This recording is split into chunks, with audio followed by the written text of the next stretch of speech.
ವೀಕ್ಷಕರೇ, ಕೃಷಿಕರಿಗೆ ಮತ್ತು ಕೃಷಿ ಆಸಕ್ತರಿಗೋಸ್ಕರವೇ ಇರುವ ಕೃಷಿ 360 ಚಾನೆಲ್ ಅನ್ನ ಲೈಕ್ ಮಾಡಿ, ಸಬ್ಸ್ಕ್ರೈಬ್ ಮಾಡಿ ಮತ್ತು ಹೆಚ್ಚಿನ ಜನಕ್ಕೆ ಶೇರ್ ಮಾಡಿ. ಹಾಯ್ ವೀಕ್ಷಕರೇ, ನಮಸ್ಕಾರ. ನಾನಿವತ್ತು ಒಂದು ತೇಗದ ತೋಟದಲ್ಲಿದ್ದೀನಿ. ಸಾಮಾನ್ಯವಾಗಿ ತೇಗ ಬೆಳೆದಂಥವ್ರು, ಈ ಸಾಗವಾನಿ ಬೆಳೆದಂಥವ್ರು ಏನು ಮಾಡ್ತಾರೆ ಅಂದರೆ, ಈ ಕಟಾವಿನ ಹಂತ ಬಂದ ತಕ್ಷಣವೇ ನೇರವಾಗಿ ವ್ಯಾಪಾರಸ್ಥರಿಗೆ ಮಾರಾಟ ಮಾಡೋದನ್ನು ನೋಡ್ತೀವಿ. ಬಟ್ ಇಲ್ಲೊಬ್ಬರು ರೈತರಿದ್ದಾರೆ. ಏನಂತಂದರೆ ಇವ್ರದ್ದು ಪ್ಲ್ಯಾನೇ ಬೇರಿದೆ.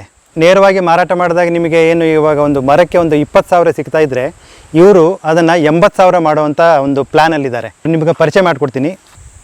ಇವರು ನಿಶಾಂತ್ ಅಂತ ಹೇಳಿ, ಹಾವೇರಿ ಜಿಲ್ಲೆ ಶಿಗ್ಗಾಂವ್ ತಾಲೂಕಿನ ತೊರೂರು ಗ್ರಾಮದವರು. ಹಾಯ್ ನಿಶಾಂತ್, ನಮಸ್ತೆ.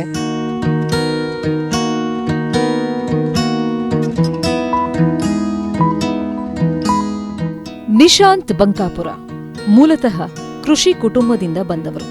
ಓದಿದ್ದು MSc ಕೃಷಿ.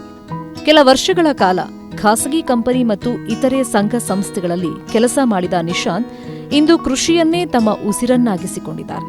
ಸಹೋದರ ಮಲ್ಲಿಕಾರ್ಜುನ್ ಜೊತೆ ಸೇರಿ ತಂದೆ ಮಾಡಿಕೊಂಡು ಬಂದಿದ್ದ ಒಕ್ಕಲುತನವನ್ನೇ ಲಾಭದಾಯಕವಾಗಿ ಮುಂದುವರಿಸಿಕೊಂಡು ಹೋಗ್ತಾ ಇದ್ದಾರೆ.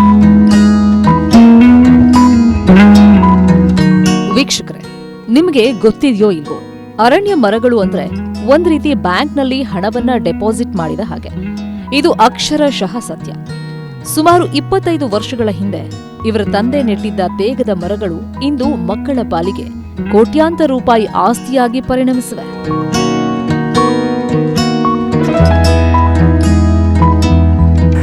ಇದು ಸ್ವಲ್ಪ ಗುಡ್ಡುಗಾಡು ಪ್ರದೇಶ, ಇಳಿಜಾರು ಪ್ರದೇಶ ಥರ ಬರ್ತೈತೆ. ನಾನು ಪ್ರಮುಖವಾಗಿ MSc ಕೃಷಿ ಓದಿದ್ದೇನೆ. ಜೊತೆಗೆ ಇಲ್ಲಿ ಕೃಷಿಯಲ್ಲಿ ನನಗೆ ಆಸಕ್ತಿ ಕೂಡ ಇದೆ. ನಮ್ಮ ತಂದೆಯವರು ಕೂಡ ಕೃಷಿ ಮಾಡ್ತಾ ಬಂದವರು. ನಮ್ಮ ಅಜ್ಜ ಮುತ್ತಜ್ಜರು ಕೂಡ ಕೃಷಿಯಲ್ಲೇ ಬಂದಂಥವ್ರು. ಇದರಲ್ಲಿ ನಮ್ಮ ತಂದೆಯವರು ಆಸಕ್ತಿಯಿಂದ ತೇಗದ ಮರಗಳನ್ನ ಬೆಳೆಸಿದ್ರು. ಸೊ ಈಗ ಅವರು ದಿವಂಗತ ಶಂಕರಪ್ಪ ಬಂಕಾಪುರವರು ಈಗ ನಮ್ಮೊಂದಿಗಿಲ್ಲ, ಆದರೆ ಅವ್ರು ಬೆಳೆಸಿರೋಂಥ ಮರಗಳು ನಮ್ಮ ಜೊತೆ ಅದಾವ. ಇದು ಎಷ್ಟು ಎಕರೆಯಲ್ಲಿ ಇದೆ ಇದು ನಿಶಾಂತ್? ಇದು ಟೋಟಲ್ ಆಗಿ ಇಲ್ಲಿ ಒಟ್ಟು 7 ಎಕರೆ ಪ್ರದೇಶ, ಇದರಲ್ಲಿ 6 ಎಕರೆ ಪ್ರದೇಶ ಸಾಗವಾನಿ ಮರ ಇದಾವೆ. ಇಲ್ಲಿ ನಮಗೆ ಸುಮಾರು 2,000ಕ್ಕೂ ಅಧಿಕ ಮರಗಳನ್ನ ಇಲ್ಲಿ ಕಾಣ್ತೀವಿ ನಾವು. ಅಂದರೆ ಇದು ಎಷ್ಟು ವರ್ಷದ ಮರಗಳಿದೆ ಒಂದ್ಸಲ ನೋಡ್ಬೋದು ಒಳಗಡೆ?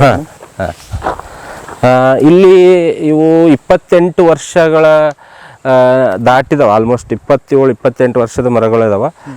ಮತ್ತು ಸೈಜ್ ಅಂತ ಬಂದಾಗ 4 ಅಡಿ 4.5 ಅಡಿ, ಅಲ್ಲಿಂದ 3 ಅಡಿ 2.5 ಅಡಿ, 2.5 ಅಡಿಯಿಂದ 4.5 ಅಡಿ ಸುತ್ತಳತೆ ದಪ್ಪ ಅಷ್ಟು ಅಂತಾರೆ. ಕೆಲವೊಂದು ಸ್ವಲ್ಪ ಮರಗಳು ಅದಕ್ಕಿಂತ ಸ್ವಲ್ಪ ಸಣ್ಣ ಸೈಜಿನೂ ನಾವು ನೋಡ್ಬೋದು ಇಲ್ಲಿ.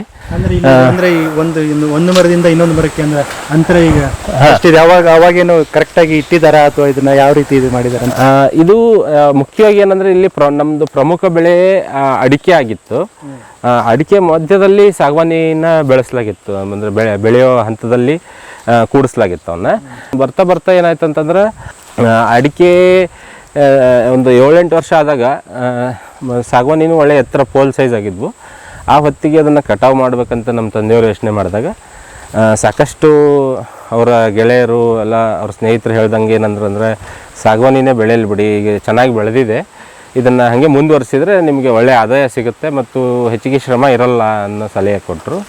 ಹಾಗಾಗಿ ಸಾಗವಾನಿನ ಬೆಳೆಯೋಕ್ಕೆ ಬಿಟ್ಟಾಗ ಇದರ ಎತ್ತರ ಮೇಲೆ ಹೋಗಿ ಇದರ ಕಾವಿಗೆ ಅಡಿಕೆ ಅಷ್ಟೊಂದು ಉಳಿಲಿಲ್ಲ. ಹಾಗಾಗಿ ಸಾಗವಾನಿನೇ ಇಲ್ಲಿ ಉಳಿದು ಇದು 9 ಅಡಿ ಅಂತರ ಅಡಿಕೆ ಹಚ್ಚಿ ಅದರ ಒಂದು ಅಡಿಕೆ ಗಿಡದ ನಡುವೆ, ಪ್ರತಿ ಅಡಿಕೆ ಗಿಡದ ನಡುವೆ ಒಂದೊಂದು ಸಾಗವಾನಿ ಗಿಡ ನೆಡಲಾಗಿತ್ತು. ಅದು ಸುಮಾರು 9 ಅಡಿ, ಅಂದಾಜು 9 ಅಡಿ ಅಂತರದಲ್ಲಿ ಗಿಡಗಳು ಕಾಣ್ತವೆ. ಅಲ್ಲಿ ಒಂದೊಂದು ಸಾಯಿಗುಣಿ ಅಂದರೆ ಒಂದೊಂದು ಹೋಗಿರೋ ಅಂಥದ್ದೆಲ್ಲ ತೆಗೆದು ಸ್ವಲ್ಪ ವ್ಯತ್ಯಾಸ ಇದೆ. ಆದರೆ 9 ಅಡಿ ಅಂತರದಲ್ಲಿ ಸಾಲುಗಳು ಮತ್ತು ಗಿಡಗಳನ್ನ ನಾವು ಕಾಣ್ತೀವಿ. ಬೆಳವಣಿಗೆ ಕೂಡ ಇಲ್ಲಿ ಅಂದರೆ ಇದ್ರದ್ದೆಲ್ಲ ಈ ಸುತ್ತಳತೆ ನೋಡಿದರೆ ಎಷ್ಟಿರ್ಬೋದು, ಹೈಟ್ ಎಷ್ಟಿರ್ಬೋದು ಇದು?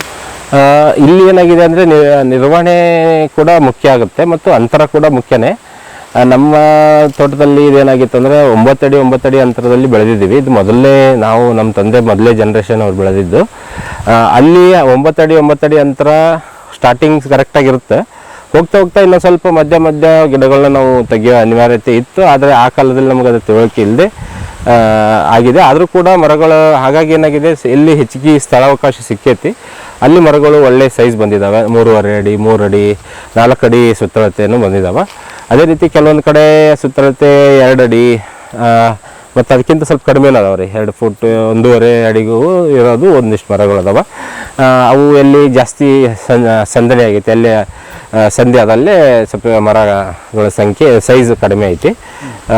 ಮತ್ತು ಎತ್ತರ ಏನು ಮಾಡಿದ್ರೆ ನಿರ್ವಹಣೆ ಮಾಡೋ ಹಂತಲ್ಲಿ ಚೆನ್ನಾಗಿ ನಿರ್ವಹಣೆ ಮಾಡಿದ್ವಿ. ಸೈಡ್ ಟೊಂಗೆ ಬಂದಾಗೆಲ್ಲ ಕಟಾವು ಮಾಡ್ಕೊತ ಹೋದಾಗ ನೀವು ನೋಡ್ಬೋದು, ಈಗ ಸುಮಾರು 30 ಅಡಿಗಿಂತ ಹೆಚ್ಚು 35 ಅಡಿ 40 ಅಡಿವರೆಗೂ ಒಂದೊಂದು ಗಿಡಗಳು ಸಿಗ್ತಾವೆ. ಅದ್ರ ಸರಾಸರಿ 30 ಅಡಿ 35 ಅಡಿವರೆಗೂ ಸ್ಟ್ರೇಟ್ ಮರಗಳು ಸಿಗ್ತಾವೆ. ಒಂದೇ ಎತ್ತರ ಎಲ್ಲೂ ಸೈಡ್ ಟೊಂಗೆ ಇಲ್ಲಂಗೆ ನಾವು ನಿರ್ವಹಣೆ ಮಾಡಬೇಕಾಗುತ್ತೆ. ಆ ಥರ ಮಾಡೋದ್ರಿಂದ ಮರಗಳಿಗೆ ಒಳ್ಳೆ ಬೆಲೆ ಸಿಗುತ್ತೆ ಮತ್ತು ಎತ್ತರಕ್ಕೆ ಹೋಗ್ತಾವೆ. ಏನಂದರೆ ಮೇನ್ ಪಾಯಿಂಟಿಗೆ ಬರ್ತೀನಿ. ಸಾಮಾನ್ಯವಾಗಿ ಏನಾಗುತ್ತೆ ಅಂದರೆ, ಈಗ ತೇಗ ಈ ಸಾಗುವಾನಿ ಬೆಳೆದಂಥವ್ರು ಈ ಕಟಾವಿನ ಹಂತ ಬಂದ ತಕ್ಷಣ, ಅಂದರೆ ಒಂದು 15 ಮಿನಿಮಮ್ ಒಂದು 15 ವರ್ಷ 15ರಿಂದ 20 ವರ್ಷ ಆ ಹಂತಕ್ಕೆ ಬಂದ ತಕ್ಷಣ ಏನು ಮಾಡ್ತಾರೆ ಅಂದರೆ, ಡೈರೆಕ್ಟಾಗಿ ವ್ಯಾಪಾರಸ್ಥನ ಕರೆದು ಅದನ್ನು ಒಂದು ಫಿಕ್ಸ್ ಒಂದು ರೇಟ್ ಮಾಡಿ ಕೊಡುವಂಥದ್ದು ನಾವು ಸಾಮಾನ್ಯವಾಗಿ ನೋಡ್ತಿದ್ದೀವಿ. ಸೊ ನಿಮ್ಮದು ಪ್ಲ್ಯಾನ್ ಏನಿದೆ, ಮುಖ್ಯವಾಗಿ ನೀವೇನು ಮಾಡ್ಬೇಕಂತಿದ್ದೀರಿ? ಇಲ್ಲೇನಾಯ್ತು ಅಂದರೆ ಸುಮಾರು 25 ವರ್ಷ 28 ವರ್ಷ ಈಗಾಗಲೇ ಕಳೆದಿದೆ. ನಾವು ಒಂದು 3-4 ವರ್ಷದಿಂದ ನಾವು ಇದಕ್ಕೆ ಮಾರ್ಕೆಟ್ ಹುಡುಕಕ್ಕೆ ಪ್ರಾರಂಭ ಮಾಡಿದ್ವಿ. ಇದನ್ನ ಎಲ್ಲಿ ಮಾರಾಟ ಮಾಡ್ಬೋದು, ಯಾರಿಗೆ ಮಾರಾಟ ಮಾಡ್ಬೋದು, ನಮಗೆ ಎಲ್ಲಿ ಮಾರಾಟ ಮಾಡಿದರೆ ಒಳ್ಳೆ ಬೆಲೆ ಸಿಗ್ಬೋದು, ಯಾವ ರೀತಿ ಮಾಡಿದ್ರೆ ಅಂತ ಹುಡುಕ್ತಾ ಹೋದಾಗ ನಾವು ಬಲ್ಕ್ ಬಯರ್ಸ್, ಹೆಚ್ಚಿಗೆ ಲಾರ್ಜ್ ಬಯರ್ಸನ್ನು ಮಾತಾಡಿದಾಗ, ಜಾಸ್ತಿ ಪ್ರಮಾಣದ ಕೊಂಡ್ಕೊಳ್ಳೋರನ್ನ ಮಾತಾಡಿದಾಗ ಅವ್ರೇನು ಅಂದರೆ, ಅವರು ಒಂದು ಘನಫೂಟಿಗೆ ಇದು 1,000, ಅದು 3 ಅಡಿಗಿಂತ ಹೆಚ್ಚಿಗೆ ಇರೋ ಮರಗಳು, ಅದಕ್ಕಿಂತ ಕಡಿಮೆ ದಪ್ಪ ಇರೋನೆಲ್ಲ 800 ರೂಪಾಯಿ ಘನಫೂಟು. ಆದರೆ ಒಂದು ಘನಫೂಟಿಗೆ ಅವರು ಸರಾಸರಿ ಹೆಚ್ಚು ಕಡಿಮೆ ಪ್ರತಿಯೊಬ್ಬರು ಅದೇ ಬೆಲೆಯಲ್ಲಿ ಕೇಳಿದರು. ಅವ್ರೇನು ಹೇಳ್ತಾರೆ, 800ರಿಂದ 1000 1100 ಲಾಸ್ಟ್. 1 cubic feet?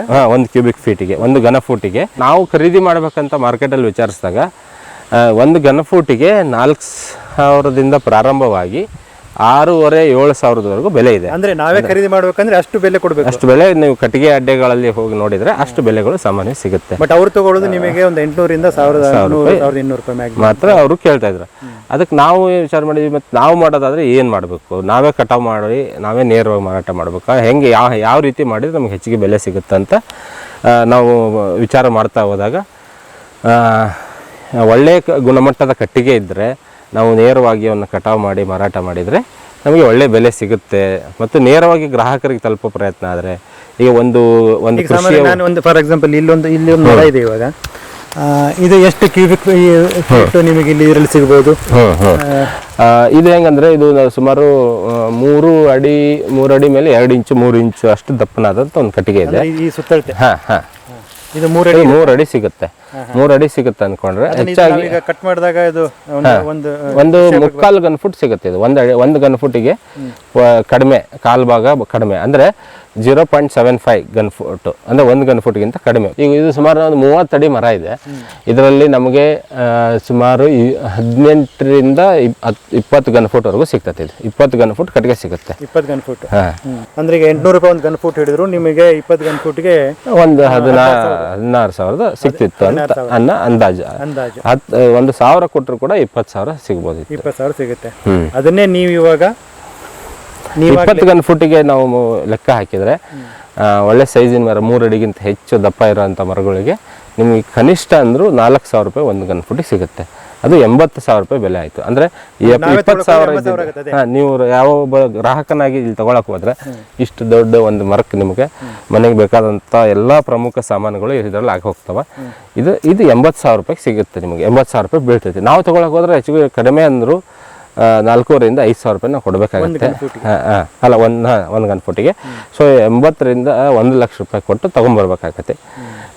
ಅಂಥದ್ದು ನಾವು ಗ್ರಾಹಕರು ನೇರವಾಗಿ ಮಾಡಿ ಒಂದು 10% ಮಾರ್ಕೆಟ್ ರೇಟ್ಗಿಂತ ಕಡಿಮೆಗೆ ಮಾಡಿ ಮಾರಾಟ ಮಾಡಿದರೂ ಕೂಡ ಗ್ರಾಹಕರಿಗೂ ಒಂದು ಲಾಭ ಆಗುತ್ತೆ ಮತ್ತು ನಾವು ಬೆಳೆದಂಥ ರೈತರಿಗೂ ಲಾಭ ಆಗುತ್ತೆ ಅನ್ನೋ ದೃಷ್ಟಿಯಿಂದ ನಾವು ಇದನ್ನು ಕಟ್ಟಿಗೆಯನ್ನು ಮೌಲ್ಯವರ್ಧನೆ ಮಾಡ್ತೇವೆ. ಮರಗಳನ್ನ ಮೌಲ್ಯವರ್ಧನೆ ಮಾಡೋ ಪ್ರಯತ್ನ ಮಾಡ್ತಾಯಿದ್ದೀವಿ. ರೈತ ಬೆಳೆದಿದ್ದನ್ನು ಹಾಗೆ ಮಾರಾಟ ಮಾಡೋದಕ್ಕಿಂತ ಅದನ್ನು ಒಂದು ಮೌಲ್ಯವರ್ಧನೆ ಮಾಡಿ ಜನರ ಬಳಕೆಗೆ ಯಾವ ಹಂತಕ್ಕೆ ಬೇಕು ಆ ಬಳಕೆ ಕೊಡೋಕ್ಕೆ ಸಾಧ್ಯ ಆದರೆ ಇದು ಹೆಚ್ಚಿಗೆ ಲಾಭ ಆಗುತ್ತೆ ಅನ್ನೋ ದೃಷ್ಟಿಯಿಂದ ನಾವೀಗ ನಾವೇ ನೇರವಾಗಿ ಸರ್ಕಾರದಿಂದ ಪಾಸ್ ತೊಗೊಂಡು, ಅಂದರೆ ಫಾರೆಸ್ಟ್ ಡಿಪಾರ್ಟ್ಮೆಂಟಿಂದ ಪಾಸ್ ತೊಗೊಂಡು ಅದನ್ನು ಮಾರಾಟ ಮಾಡುವ ಒಂದು ಹಂತದಲ್ಲಿ ಇದನ್ನು ಪ್ರಾರಂಭ ಮಾಡಿದ್ದೀವಿ.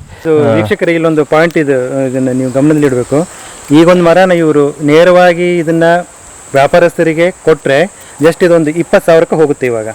ಬಟ್ ಇಲ್ಲಿ ಏನಂತಂದರೆ ಇವರು ಏನು ಪ್ಲ್ಯಾನ್ ಏನಂತಂದರೆ ಈ ಮರನ ನೇರವಾಗಿ ವ್ಯಾಪಾರಸ್ಥರಿಗೆ ಕೊಡದೇನೆ ಇವರೇ ಇದನ್ನು ಕಟ್ ಮಾಡಿ ಕೊಟ್ಟರೆ ಅದು 3ರಿಂದ 4 ಪಟ್ಟು ಜಾಸ್ತಿಗೆ ಇದು ಮಾರಾಟ ಆಗುತ್ತೆ. 60ರಿಂದ 70,000 ಅಷ್ಟು ಮೀರಿ ನೀವು ನೆಕ್ಸ್ಟ್ ನೀವು ಇನ್ನೊಂದು ಪ್ಲಾನ್ ಏನಿದೆ ಅಂತಂದ್ರೆ ಅವರು ಇದನ್ನೇ ಅವ್ರಿಗೆ ಬೇರೆ ಬೇರೆ ಒಂದು ಏನು ಸಾಮಾನುಗಳನ್ನ ಮಾಡಿಸೋದು, ಕಟ್ಟಿಗೆಯಿಂದ ಆಗುವಂಥ ಸಾಮಾನುಗಳು, ಈಗ ಬಾಗಿಲು ಚೌಕಟ್ಟಾಗಿರ್ಬೋದು ಅಥವಾ ಅವಕ್ಕೆ ಇದು ಒಂದು ಮಂಚ ಕಾಟುಗಳಾಗಿರ್ಬೋದು ಅಥವಾ ಒಂದು ಸೋಫಾ ಸೆಟ್ ಆಗಿರ್ಬೋದು, ಈ ಥರದನ್ನು ಕೂಡ ನಾವು ಸ್ಥಳೀಯವಾಗಿ ನಮ್ಮ ಸ್ಥಳೀಯ ಕಾರ್ಪೆಂಟರ್ಗಳ ಜೊತೆ ಕೆಲಸ ಮಾಡಿ ಮತ್ತು ಅಥವಾ ನಮ್ಮಲ್ಲೇ ಯಾರಾದರೂ ಕೆಲಸ ಮಾಡೋದಕ್ಕೆ ಒಬ್ಬರನ್ನ ಒಂದು ಕಾರ್ಪೆಂಟರ್ಗಳನ್ನ ಜೋಡಿಸ್ಕೊಂಡು ಅವ್ರ ಗುತ್ತಿಗೆದಾರರ ಮೇಲೆ ಕೊಟ್ಟು ಮಾಡಿಸೋದ್ರಿಂದ ಗ್ರಾಹಕರಿಗೆ ಗುಣಮಟ್ಟದ ಕಟ್ಟಿಗೆಗಳನ್ನ ನಾವು ಇಲ್ಲಿಂದ ಕೊಡ್ಬೋದು ಮತ್ತು ನಾವು ಕೂಡ ಎಷ್ಟು ಮೌಲ್ಯವರ್ಧನೆ ಹಂತ ಒಂದು ಮೇಲಿನ ಹಂತಕ್ಕೆ ಹೋಗೋದ್ರಿಂದ ನಮಗೆ ಹೆಚ್ಚು ಲಾಭ ಸಿಗೋ ಸಾಧ್ಯತೆ ಇರೋದ್ರಿಂದ ಆ ಪ್ರಯತ್ನದಲ್ಲೂ ಕೂಡ ಇದ್ದೇವೆ ಈಗಾಗಲೇ.